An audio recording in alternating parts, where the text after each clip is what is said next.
Hello and welcome to soul a mini podcast और मैं हूं आपकी host Yashika. Today we are going to talk about what are some big blockages in spiritual progress of a person. Number 1, हमारे अंदर एक सबसे बड़ी problem होती है कि हम ये नहीं समझ पाते कि अगर हमको कुछ सीखना है या कहीं आगे बढ़ना है तो जो पीछे की चीज़ें हैं हमें उन्हें भुलाना पड़ेगा। हमको वो हर चीज़ अनलर्न करनी पड़ेगी जो हमने अपनी लाइफ में सीखा है। If you have to go somewhere, if you have to reach somewhere, you have to change the way you think, you have to change your perception. And उसके लिए जो पहले का परसेप्शन है उसको भुलाना पड़ेगा। So the biggest blockage is called conditioning. जो आपकी कंडीशनिंग है, जो बचपन से आप सीखते आए हो, जो पास्ट लाइफ से भी आप कंडीशनिंग लेके आए हो अपने अनकॉन्शियस माइंड में या सबकॉन्शियस माइंड में, उसके ऊपर काम करना, उसको अपने शरीर से बाहर निकालना, माइंड से बाहर निकालना।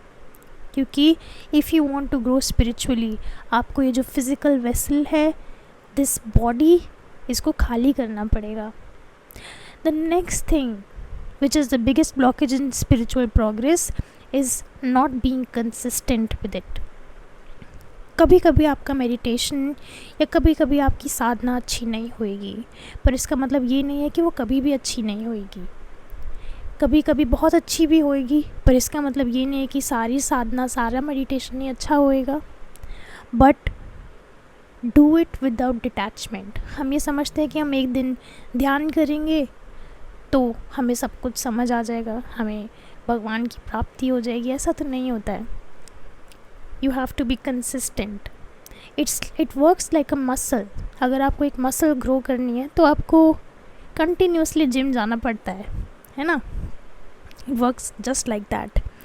एंड आई थिंक कि जो तीसरी चीज़ है, जो बहुत बड़ी ब्लॉकेज है हमारी स्पिरिचुअल ग्रोथ में, वो है कि हम जिस भी सिचुएशन में हैं, जहाँ भी हैं, हम कभी भी पूर्ण माने होल फील नहीं करते। We always feel incomplete.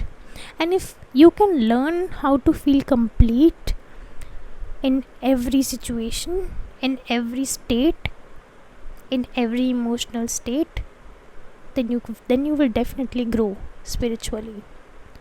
जो है उसी में सेटिस्फाइड रहना, उसी में कंटेंट रहना, उसी में पूर्णता के साथ रहना, that's something we all need to learn.